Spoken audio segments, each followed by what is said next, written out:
Irmãos, vamos abrir nossas Bíblias no capítulo 34 de Gênesis.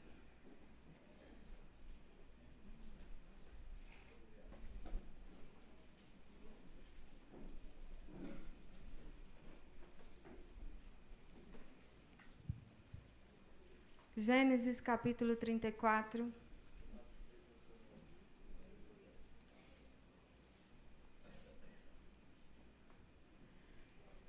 Vou estar lendo do versículo 1 ao versículo 7. Diz assim a palavra de Deus. E saiu Diná, filha de Leia, que esta dera a Jacó, a ver as filhas da terra. E Siquém, filho de Amor, Eveu, príncipe daquela terra, viu-a, e tomou-a, e deitou-se com ela, e humilhou-a. Em outras traduções, ele abusou dela sexualmente. E apegou-se a sua alma com Diná, filha de Jacó. E amou a moça e falou afetuosamente à moça. Falou também Siquém a Amor, seu pai, dizendo: toma-me esta por mulher. Quando Jacó ouviu que fora contaminada Diná, sua filha, estavam seus filhos no campo com o gado, e calou-se Jacó até que viessem. E saiu Amor, pai de Siquém, a Jacó para falar com ele.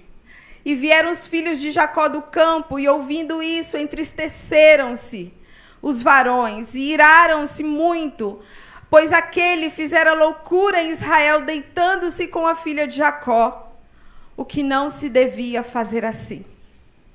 Esse é um texto, irmãos, do capítulo 34, que narra a história trágica de uma jovem.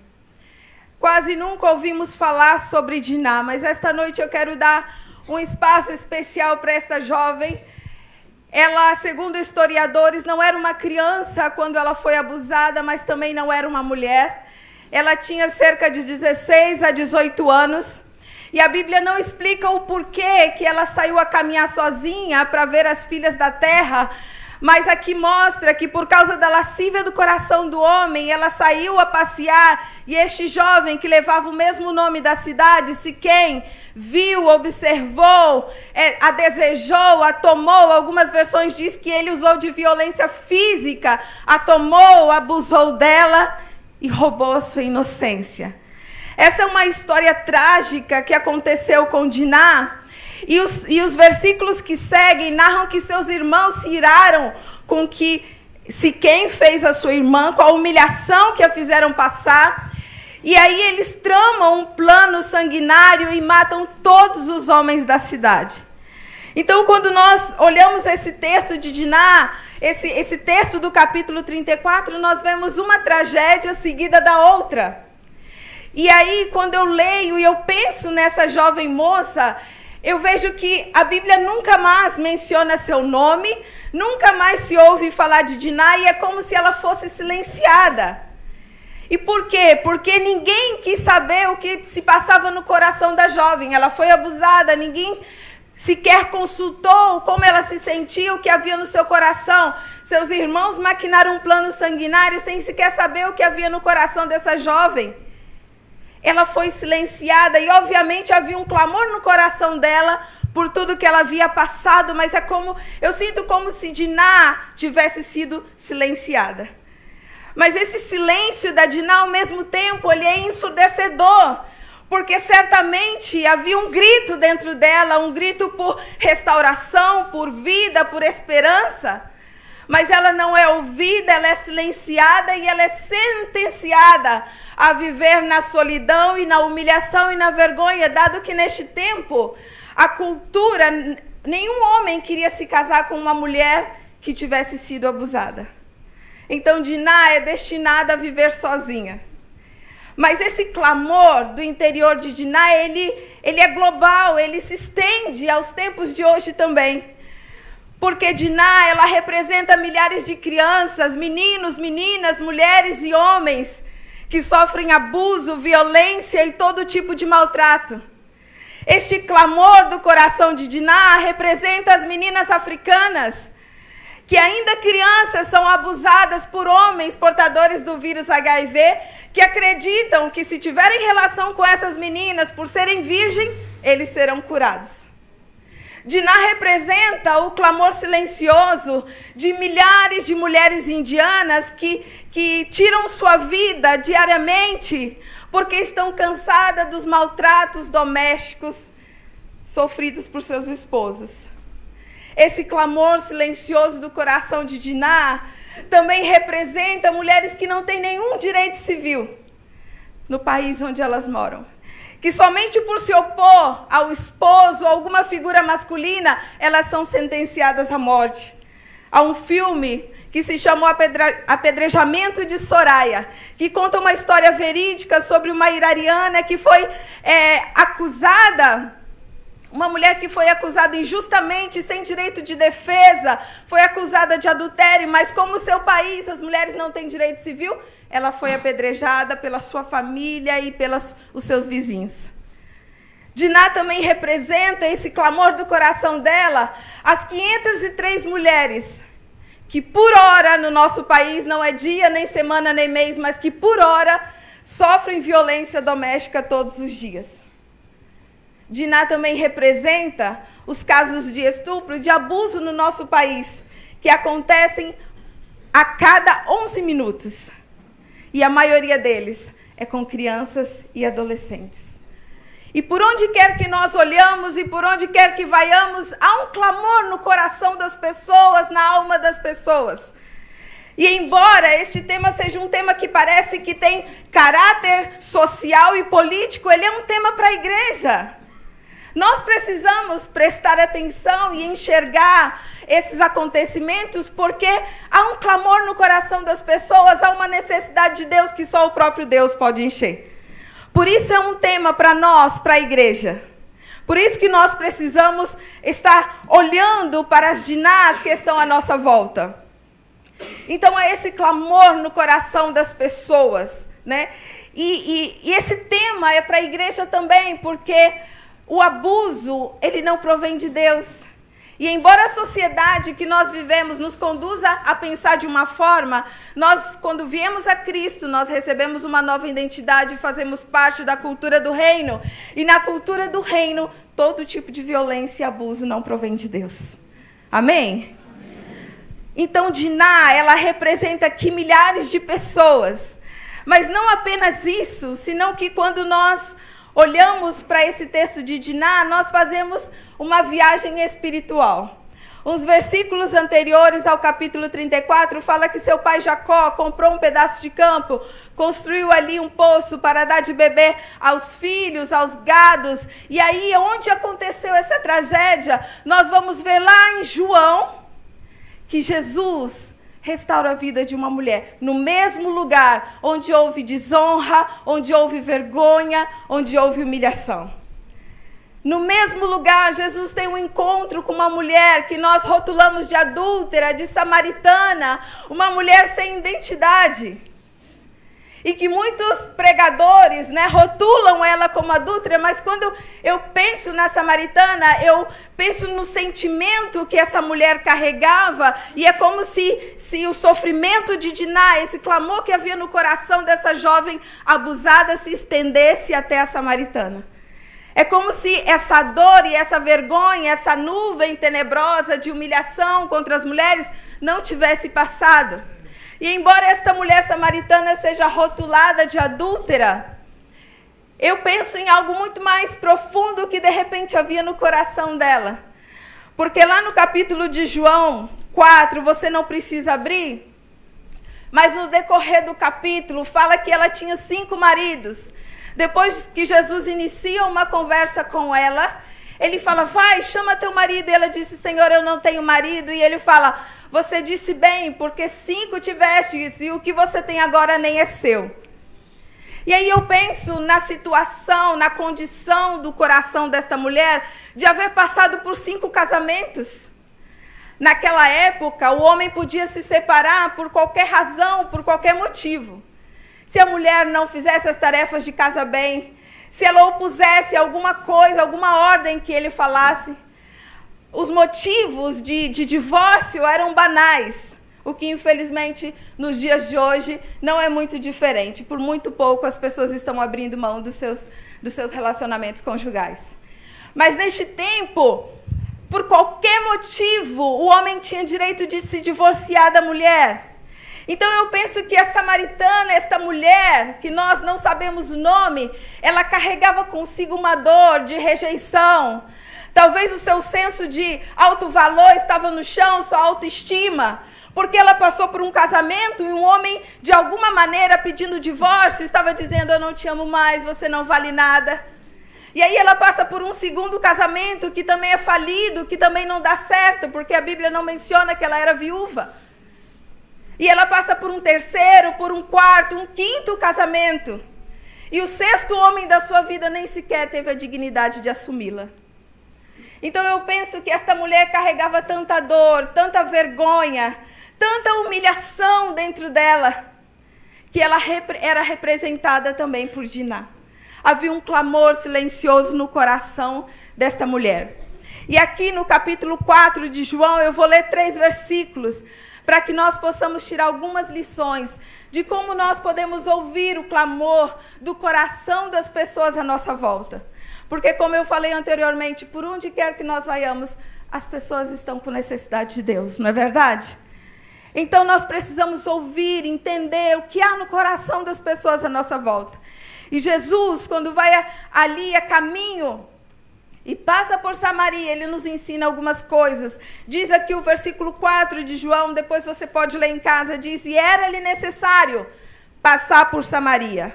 Foi, pois, a uma cidade de Samaria chamada Sicar, junto da herdade que Jacó tinha dado ao seu filho José. E estava ali a fonte de Jacó. Jesus, pois, cansado do caminho, assentou-se assim junto da fonte. Era isso quase a hora sexta. Veio uma mulher de Samaria tirar água e disse-lhe Jesus: dá-me de beber. Então a primeira coisa que eu aprendo aqui com Jesus, quando ele vai até esse poço e ele se encontra com essa mulher, é que para nós ouvirmos o clamor do coração das pessoas, suas necessidades, nós precisamos ir onde há necessidade. Jesus, nós vemos aqui o quão maravilhoso é ver que Jesus estava disposto a ir a essa cidade de desonra, de costumes diferentes, de visão diferente, um lugar onde ninguém queria estar. Os judeus não queriam estar, os religiosos não passavam por ali, faziam um caminho mais longo de vários dias para não passar por Samaria. Mas Jesus aqui está nos ensinando a justamente ir onde há necessidade. Nós vemos Jesus aqui fazendo o que nenhum judeu fazia, se encontrando com uma mulher que era maltratada, batida e nem identidade tinha. É tremendo ver que Jesus nos ensina que ele tinha ali um encontro divino com aquela mulher e a necessidade está ali. No versículo 4 fala: era necessário que Jesus passasse por aquele lugar. Então Jesus vai aonde há necessidade e ele nos impulsiona, nos convida a olhar os lugares onde há necessidade e ir até essas pessoas. Agora eu quero que você pense no seguinte: ir aonde há necessidade e aonde há pessoas com necessidade não significa que nós abriremos mão dos nossos princípios para nos similar com as pessoas. Não é isso. Mas é ir para atender a necessidade do coração de alguém. Então Jesus, ele faz o que ninguém queria fazer. E nós só podemos entender o coração das pessoas quando nós vamos até elas. A maneira mais fácil de nós escutarmos aquilo, o clamor, a dor das pessoas, é estando próximo onde elas estão. E muitas vezes o máximo de informação que nós temos a respeito das pessoas é aquilo que nós lemos nos jornais, é aquilo que lemos nas revistas, é aquilo que vimos na TV, é aquilo que se é compartilhado nas redes sociais. O mais próximo, muitas vezes, que nós nos acercamos à necessidade dos outros é assim. E Jesus nos chama a nos aproximar. Essa mulher era marginada pela sociedade, mas Jesus mostra que ele não era qualquer judeu. Ele era extraordinário. Porque o ordinário faz tudo aquilo que todo mundo faz, mas Jesus mostra que devemos fazer o extra. Então Jesus é extraordinário. Ele não era machista, nem racista, nem preconceituoso. Ele não olhava para aquela cidade como todo mundo olhava. Por ali não vamos passar, porque esses judeus aí se misturaram com outros povos, adoram no lugar errado, têm pensamentos diferentes dos nossos, então eles não prestam. Vamos pegar outro caminho para nem sequer ter necessidade de olhar para a cara deles. Jesus olha diferente, vê a necessidade como uma oportunidade de se apresentar àquelas pessoas. Então ele nos chama a justamente isso, ver a necessidade como uma oportunidade de expandir o reino. Diz aqui em Efésios 2,14, porque Jesus, ele é a nossa paz, o qual de ambos os povos ele fez um, e derrubando a parede de separação que estava no meio, na sua carne, desfez a inimizade. Paulo fala aqui da inimizade entre gentios e judeus, e dizendo, Jesus é a nossa paz. Então já não há mais inimizade, ele derrubou a barreira. Então não podemos olhar as pessoas e rotulá-las e discriminá-las e marginalizá-las. Jesus está nos ensinando a ir onde há necessidade e aproveitar a necessidade como uma oportunidade. Esse tipo de preconceitos, de sentimentos e de prejuízos não deveria haver no nosso meio. Mas há. Muitas vezes há. Um exemplo prático disso. Talvez muitos de vocês tenham empregada doméstica, ou secretária do lar, ou ajudante. Seja o nome que você dê à pessoa que te ajuda com as tarefas da casa. E algumas vezes, talvez, essa pessoa que te ajuda 1 ano, 2 anos, há pessoas que têm a mesma ajudante durante 10, 15, 20 anos, talvez durante todo esse tempo. Ela te ajudou a preparar uma linda mesa de chá, com o melhor da sua louça, com o melhor dos seus talheres, com o melhor da sua comida, com a toalha mais linda de renda que você tinha, e você marcou um chá com as suas amigas para poder falar de Jesus. Mas talvez você nunca tenha convidado essa pessoa para participar das suas reuniões de oração, para participar do seu devocional de família, ou você nunca falou, peraí, antes de você ir embora, eu vou te preparar uma mesa com o melhor do meu talher, com o melhor da minha louça, com o melhor da minha comida, para que você possa saber que há um Deus que ama você. Por que nós não fazemos isso? Porque viemos de uma sociedade que faz distinção de classes. E está enraizado isso em nós. Essa diferenciação. E talvez o único momento que essa sua ajudante tenha tido para ouvir o evangelho é atrás da porta da cozinha, enquanto preparava lanche para sua família, para suas amigas e para suas visitas. Precisamos mudar o nosso conceito de ir, de pregar e de discriminação. Porque, como eu falei, na cultura do reino, toda forma de abuso não é aceita por Deus, não provém dele, assim como toda forma de discriminação também não provém de Deus. Eu trabalhava no Peru, em Lima, antes de virmos para o Brasil, eu estava dando aula de espanhol. E eu dava aula de espanhol com uma outra cristã que morava no país há muitos anos. E ela gostava de que íamos mais cedo para dar aula de português e espanhol, para que nós pudéssemos ficar 15, 10 minutos ali conversando no carro. Nós dávamos aula às 7 da manhã. Então saíamos um pouco mais cedo, parávamos em frente ao local mais ou menos 15 para 7 para poder conversar. E uma dessas conversas eu contei para ela sobre os trabalhos que nós fazíamos no presídio, tanto lá em Tacna como fiz aqui no Brasil. Já compartilhei com vocês algumas experiências. E ela ficou indignada, ela nem deixou eu terminar de contar minhas histórias. Ela disse, Fabrícia, eu não aceito que você vá num presídio e pregue para essas pessoas. Porque elas mataram, elas roubaram, elas abusaram. Eu não admito que você me diga que você vai lá, investe seu tempo, a sua conversa, e que você prega para elas e que você leva doações. Ela disse, eu não admito. Irmãos, na hora eu fiquei chocada. Porque eu pensei, poxa, ela também é cristã, também já pregou o evangelho aqui muitas vezes como missionária, e como alguém pode pensar desse jeito? Mas sabe que muitas vezes nós temos o mesmo pensamento que essa mulher? Quando nós vemos uma notícia do jornal e nós dizemos, Senhor, tomara que morra esse aí, ó, matou, roubou, nem para um carro passar por cima. Pensamos ou não pensamos? Faz diferença? E aí nós dizemos, Senhor, faça justiça com esse homem, com essa mulher. E muitas vezes a nossa justiça não está associada à justiça de Deus. Está associada à vingança que nós queremos que aconteça. Igualzinho os irmãos de Diná. Peraí, você abusou da minha filha? Então vocês vão morrer. Esse é o destino de vocês. Sabe o que é justiça de Deus, irmãos? É nós dizermos, Senhor, me dá oportunidade para que eu pregue para este homem, para que se um dia ele morra, talvez ele vá para a cadeia e morra, mas que pelo menos o Senhor salve a alma dele e que ele tenha a oportunidade de conhecer o Senhor. Essa é a justiça de Deus e é bíblico porque Jesus na cruz, ali do lado de um ladrão que nós nem sabemos que nível de reputação tinha, creu nele. E Jesus disse, hoje mesmo estarás comigo no paraíso. Jesus nos ensinando a ir onde há oportunidade, a romper com toda a barreira racial, cultural, social, econômica, para mostrar que existe um Deus que ama todo e qualquer tipo de pessoa e está disposto a restaurar qualquer um que crê nele. Amém?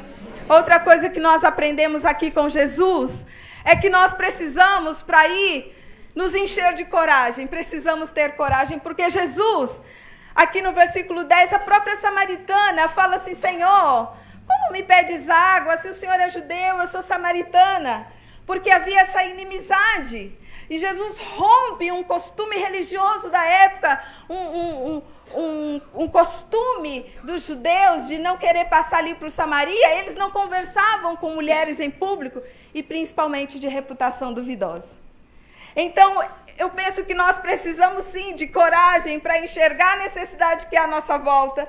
Precisamos de coragem para ir. Precisamos de coragem para romper com os padrões que estão sendo estabelecidos na nossa sociedade. Os padrões de moralidade, nós precisamos de coragem para nos posicionar e dizer, espera aí, não, isso aí não está certo, a palavra de Deus não diz assim. Precisamos de coragem, muitas vezes, para nos posicionar e aguentar um nariz retorcido dentro da família quando nós queremos viver o Evangelho em sua plenitude. Precisamos de coragem para não ser um mais funcionário na empresa, mas para ser o funcionário. Precisamos de coragem, às vezes, para dobrar o nosso joelho e interceder por pessoas que nem sequer conhecemos. Precisamos de coragem para vir e orar pelos outros, ainda que as nossas necessidades nem foram supridas. Quantas vezes me pego orando por pessoas e eu falo, Senhor, e eu? Quando? E é preciso coragem para você pagar preço pela vida de alguém, para você orar, para você interceder, para que o Senhor salve pessoas, quando as suas necessidades ainda nem foram supridas. É preciso coragem para ser cristão nos dias de hoje. Estamos escassos de coragem.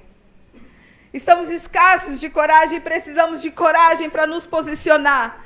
E para enfrentar muitas vezes os obstáculos que pregar o Evangelho muitas vezes traz.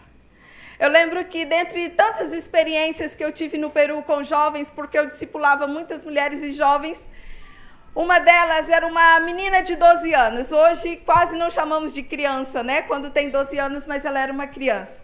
Ela tinha o físico, o porte físico de uma moça, mas ela era uma criança de 12 anos que entregou o seu coração para Jesus e nós começamos o discipulado. E certo dia ela toca na porta da igreja, porque eu vivia dentro da igreja, e ela bate na porta da igreja e fala, irmã, né, que chamavam a gente de irmã, né? Ela fala, irmã, me ajuda, aconteceu uma coisa. E eu disse, o que foi, Júlia? O nome dela era Júlia. E ela disse, meu tio entrou no banheiro na hora que eu estava tomando banho. Como eu falei com vocês, o Peru tem tanto caso de abuso com criança, tantos casos, que eu acho que de todas que eu discipulei, uma ou duas não haviam sofrido abuso. E ela fala, meu tio entrou no banheiro quando eu estava tomando banho e ele queria me tocar. E ela chegou na igreja com o cabelo ainda molhado, irmãos. E eu não sabia o que fazer, eu estava recém no país, não conhecia as leis. Na hora eu queria fazer uma coisa, eu queria fazer outra. Eu pensei, peraí, vou conversar com o pastor falou, olha, se a gente for na delegacia, não vai dar em nada, porque ele não fez nada para a polícia. Então nós sentamos e oramos, e eu disse, meu Deus, o que eu posso fazer por essa jovem? Porque ela vai ter que voltar para a casa dela. Nós não podíamos abrigá-la na igreja. Então eu falei, Júlia, você vai voltar para a casa do seu tio e você vai fazer o seguinte, você vai dizer que a brasileira que está te dando o ensino bíblico sabe o que ele tentou fazer. E que se ele tentar de novo, eu vou tomar providências. Me apropriei do fato de ser brasileira e das pessoas terem muito respeito por brasileiro e de que talvez ele pensasse que eu tinha algum poder legal por ser brasileira, estrangeira, que eu poderia mover todo o Peru contra ele. E eu falei, vai lá e fala que eu sei e que eu vou tomar providência se ele fizer alguma coisa. E ela foi, e um dia dormida, ele entrou no quarto e quando ele ia para cima dela, ela falou, a brasileira sabe que você está tentando me tocar. Foi trágico, tá, gente? Ela falou, a brasileira sabe. É que não é comum ter tanto brasileiro num bairro, eu era a única. Então ele falou, a brasileira sabe. E ele paralisou. E aí ele pediu desculpa, e aí nunca mais tentou tocar nela. Mas, irmãos, eu sofri as consequências. Um dia eu fui buscá-la por discipulado, e a esposa desse tio sabia que era tia de sangue dela, porque eu tinha pedido para ela contar para a tia. E toco na janela, porque as casas do Peru não tem portão, não tem muro, são direto para a rua. E toco na janela e essa mulher abre e eu falo, eu vim falar com a Júlia, buscá-la por discipulado. E ela falou, espera aí um pouquinho. E ela fechou a janela. Quando ela abriu de novo, ela me jogou um balde de água fria. E não foi palavras negativas, não, foi água mesmo. E ela falou um tanto de coisas para mim e me expulsou da casa. Quando eu passava na rua, este homem parava na minha frente e fazia ameaças e falava um montão de coisa e me cercava na rua. Mas eu penso que nós muitas vezes vamos precisar de coragem para salvar a vida de alguém. E por mais que eu tenha ficado com muito medo, irmãos, eu tinha 23 anos. Não tinha nenhum ano no país. Não tinha respaldo ali legal.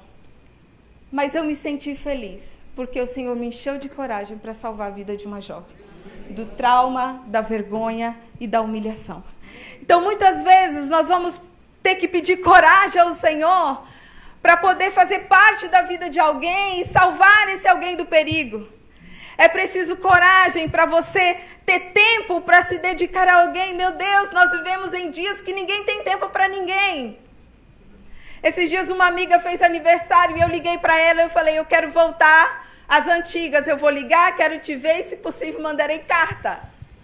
Porque é tão mais pessoal. Porque hoje em dia você tem uma rede social que faz blim blim, alguém faz aniversário hoje. Aí você já tem um cartãozinho pronto para você só clicar ali e mandar para a pessoa. E nós não nos relacionamos e não temos tempo para ouvir, para falar, para nos dedicar à necessidade das pessoas. E o Senhor nos chama para nos encher de coragem, para ter tempo para os demais. E Jesus venceu, rompeu as barreiras do seu tempo, com coragem e ousadia, para atender à necessidade de uma mulher maltratada e humilhada na sua cidade. Terceiro, nós precisamos entender que para ouvir o clamor silencioso do coração das pessoas, nós precisamos entender, crer que Jesus, ele é a resposta. No verso 10, Jesus respondeu a ela, porque ela disse, Senhor, como o Senhor me pede de beber, sendo o Senhor judeu e eu samaritana? E ele diz, mulher, se tu conheceras o dom de Deus e quem é o que te diz, dá-me de beber, tu lhe pedirias e ele te daria água viva. E depois Jesus fala que aquele que bebe da água que ele dá nunca terá sede, porque a água que Jesus dá fará nele, nessas crianças, nessas mulheres, fará uma fonte de água a jorrar para a vida eterna. Então nós precisamos entender que Jesus sempre será a resposta. Por mais que nós tentamos suprir a necessidade das pessoas com algo, Jesus sempre vai ser a resposta. Jesus aqui não fala com essa mulher, olha, você precisa de um marido. Talvez um marido judeu, que anda certinho, né? Que faz as coisas direitinho. Jesus não fala isso. Jesus fala, mulher, eu tenho uma água que se você provar, você nunca mais voltará a ter sede. E nós precisamos voltar a isso, apresentar o evangelho tal como ele é, sabendo que Jesus é a resposta para todas as necessidades do homem. Não há nada que o homem tenha que possa suprir o vazio do seu coração, senão Jesus. Então nós precisamos crer que Ele é a resposta. Há muitas pessoas que andam com um vazio enorme no seu coração, insatisfeitas, mesmo tendo casa, tendo carro, tendo tudo. Sempre com um vazio na alma, pode ter sucesso profissional, pode ter êxito em muitas áreas da vida, mas sempre andam frustradas. Por causa da ignorância da salvação, por causa da ignorância do evangelho. Então nós precisamos crer que Jesus, Ele sempre será a resposta. E as pessoas precisam saber que há um Cristo que perdoa pecados, há um Cristo que salva, há um Deus que restaura. Jesus sempre será a resposta. Os discípulos, eles não pregavam outra coisa a não ser Jesus. Eles pregavam aquilo que estava nas Escrituras, no Antigo Testamento, apontando todas as promessas a uma só pessoa, Jesus. Jesus era a resposta e é a resposta e sempre será a resposta. E nós precisamos ser mensageiros dessa resposta. Nós precisamos levar, apresentar Jesus às pessoas para que elas saibam que há uma solução para o clamor, a necessidade do coração delas. Aqui é um texto de Coríntios, capítulo 2, que Paulo fala: minha palavra e a minha pregação não consistiram em palavras persuasivas de sabedoria humana, mas em demonstração do Espírito e de poder, para que a vossa fé não se apoiasse em sabedoria dos homens, mas no poder de Deus. Palavra é poder de Deus. Não precisamos ter medo de como as pessoas vão reagir. A palavra é poder de Deus e Jesus é a resposta para a necessidade do coração do homem. Eu quero contar uma experiência a respeito disso, sobre ser mensageiros dessa resposta, mensageiros de Jesus, porque hoje Ele conta comigo e com você. Para finalizar, eu quero contar essa experiência. Mais uma das experiências que tive como missionária no campo. Nós recebemos uma família na igreja, era uma mãe e uma filha e uma criança com necessidades especiais. Ele caminhava, ele tinha, a sua parte motora funcionava muito bem, mas ele tinha um atraso no seu intelectual. O nome dessa criança era Pablo e essa família estava ali começando a caminhar conosco na igreja. E tinha um olhar sofrido, pesado, eles vendiam frutas na feira, acordavam muito cedo. E essa mulher sempre que ia na igreja, sempre estava chorando, com o coração pesado, triste. Havia passado muitos traumas na vida e nós estávamos começando a trabalhar com esta mulher. E um certo dia ela toca na porta da igreja e pede ao pastor ajuda para procurar o Pablo. O Pablo havia sumido. E aí todos nós, os obreiros, saímos a procurar pela manhã, pelo Pablo, por um lugar, por outro, e tínhamos um temor no coração, porque ele não entendia, ele era como um bebê mentalmente, e tínhamos medo dele ter pego um carro, ido para outro bairro, ou ter sido atropelado, e nós procuramos em todo o bairro. E eu lembro que já era 1h, eu estava já cansada, e eu voltei para a igreja. E sentei na escada da igreja que dava para a nossa cozinha e eu estava ali orando pelo Pablo para que o Senhor guardasse a vida dele.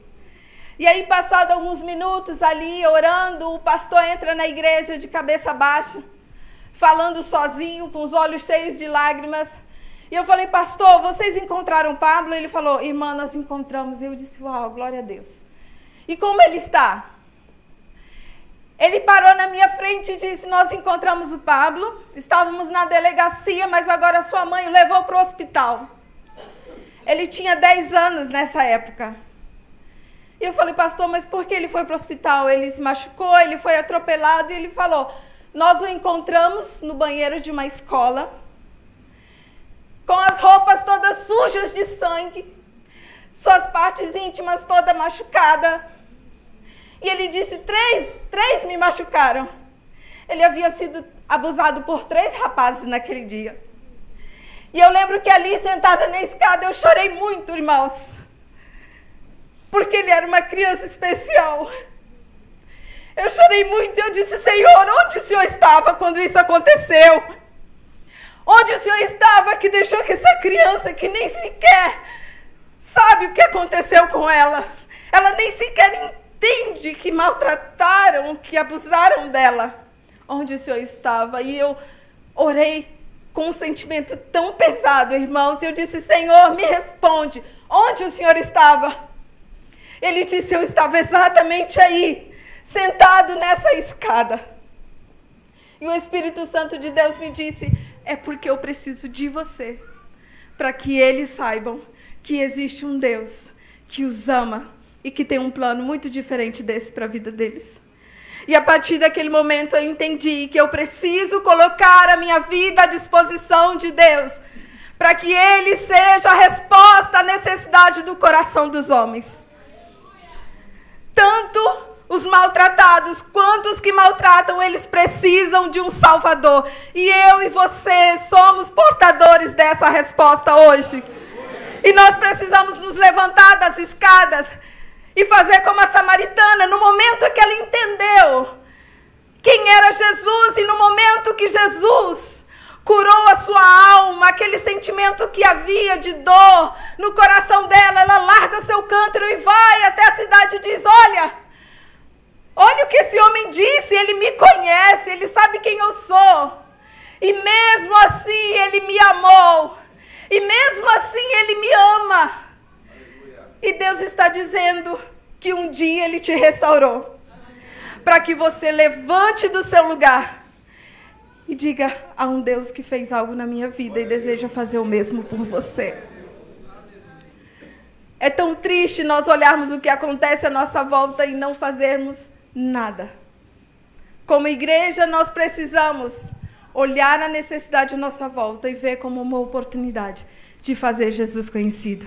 Precisamos nos encher de coragem para levar o Evangelho a essas pessoas. Nós precisamos entender que Jesus é a resposta, amém? Que as Dinás e as samaritanas deste mundo saibam que existe um Deus que as ama e zela por elas. E que você seja a resposta. E que você seja o portador dessa resposta, amém?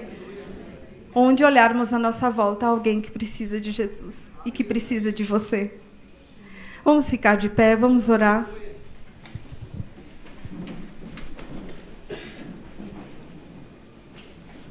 Eu gostaria que você fechasse os seus olhos agora. Nós tivemos um tempo tão lindo de intercessão e de oração, mas nós também precisamos orar por aqueles que precisam de um Salvador e não têm a oportunidade, que andam em desesperança pelo mundo, dizendo: não há mais saída para mim. Quando nós vemos nas notícias pessoas tirando sua própria vida, nós pensamos: Senhor, por quê? Por que tanta desesperança à nossa volta? Vemos pessoas que às vezes estão com um sorriso no lábio, mas nós não imaginamos o tamanho da escuridão que há no coração das pessoas à nossa volta. Precisamos clamar por coragem para tocar na porta de um vizinho e dizer: será que você não precisa de uma oração? Será que você não precisa de um abraço? Será que você não precisa abrir o seu coração para alguém? Eu estou aqui. Nós precisamos, como igreja, começar a nos revestir de coragem para ser um diferencial neste mundo. E eu quero fazer um apelo aqui, porque talvez você tenha caminhado no Evangelho há muitos anos, mas talvez como Diná ou como a samaritana, há algo, uma marca no seu coração, na sua vida, que só o Senhor conhece.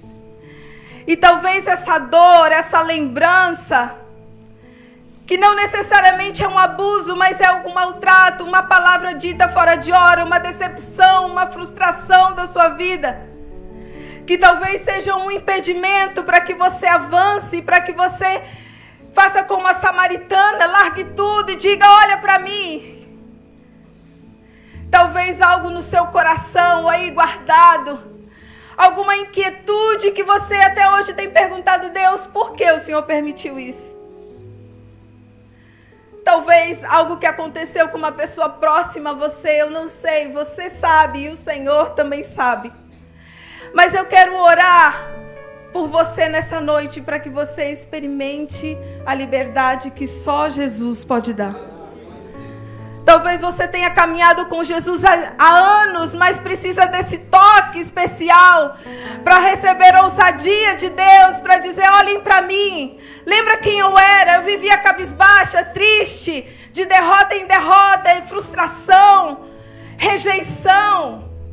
Charles Stanley, um pregador, ele diz que a rejeição é um sentimento quase que mortal, abate, paralisa. E muitas pessoas vivem anos e anos carregando sentimentos no coração de rejeição, de incapacidade, de que eu não tenho valor, de que eu não posso. Ainda que estejam caminhando com Jesus, ainda não sentiram, não experimentaram a liberdade que só Ele pode dar. E eu quero convidar você aqui na frente para nós orarmos por você. E aí clamarmos com fé para que Jesus rompa com tudo aquilo que te paralisa ainda, com tudo aquilo que ainda te prende. Você não precisa dizer o que é, porque o Senhor conhece. A samaritana disse: olha, vem ver o homem que disse tudo quanto eu tenho vivido. O Senhor sabe exatamente aquilo que está no seu coração.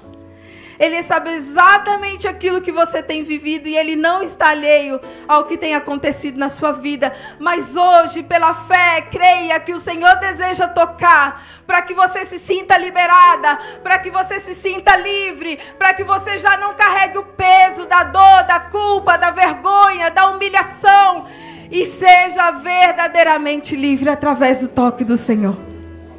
Vem aqui na frente, se você deseja, nós vamos orar por você. Se você está aqui hoje, deseja que o Senhor rompa com toda e qualquer prisão, cadeia, algo que te paralisa, que te impeça de fluir. O Senhor quer que nós possamos fluir em todas as áreas da nossa vida, na nossa família, no nosso trabalho, no nosso ministério. O Senhor quer que a gente flua e que de nós venha jorrar rios de água viva e água para a eternidade. O Senhor deseja tocar no nosso coração e trazer cura ao nosso coração. O Senhor deseja curar a nossa alma, amém? Se você pode, estende a mão para cá, para nós rompermos, declararmos que toda dor, que toda humilhação, que todo sentimento que não provém de Deus caia por terra hoje. E que essas pessoas possam experimentar no Senhor a verdadeira liberdade que só Jesus pode dar, porque Ele é a resposta para a necessidade do nosso coração. Eu tive uma experiência no campo depois de anos de Deus tocando em áreas da minha vida que precisavam de cura, e o Senhor tocou, e eu percebi que ali Deus começou a fluir através de mim. E é isso que vai acontecer com cada um de nós hoje. Pai, em nome de Jesus, Pai, nós nos colocamos agora diante do Senhor, Deus, e declaramos que o toque do Senhor é verdadeiramente restaurador, que o Senhor é a resposta para a necessidade do nosso coração, que o Senhor é a resposta para a necessidade do coração do homem, e que não há nada, Deus, que possa suprir o vazio do coração de alguém a não ser o Senhor mesmo. Deus, o Senhor é aquele que pode tocar, curar, restaurar, salvar. E nós rogamos agora, Senhor, toda dor, todo vazio, toda escuridão do coração, ó Deus, dos teus filhos, que o Senhor venha agora preencher com a tua presença.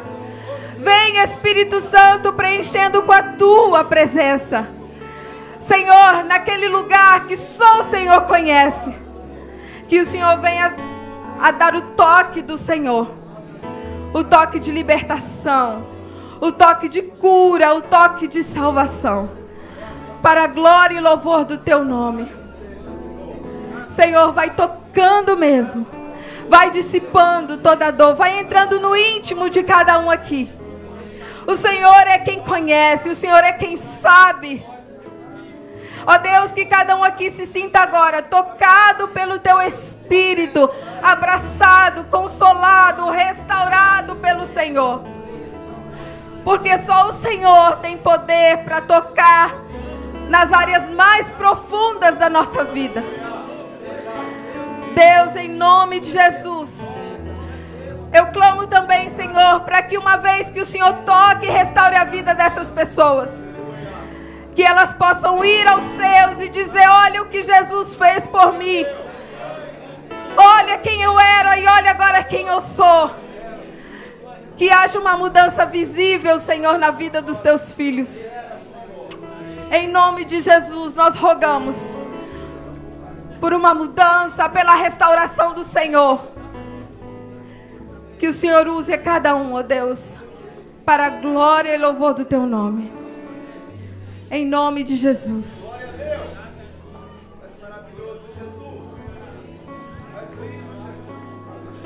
Senhor, toca na vida de cada uma dessas pessoas e marque todas elas com a cura do Senhor. Por favor, abraça essa moça aqui. Abraça essa moça, por favor. Senhor, receba um abraço de cura. Um abraço de cura. Aleluia. Aleluia. Aleluia. Aleluia. Em nome de Jesus. Aleluia.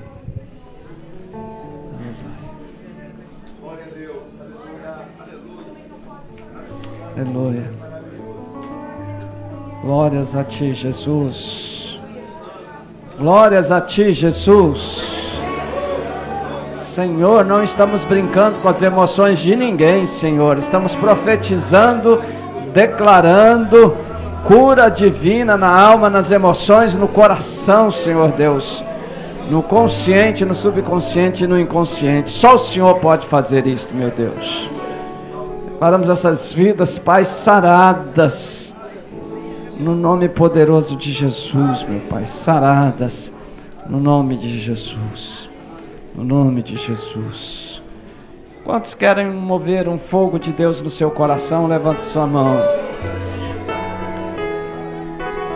Senhor, que este poder, esta fome de Deus, no nome de Jesus, Pai, nos leve a pessoas feridas, doloridas, machucadas, a pecadores perdidos.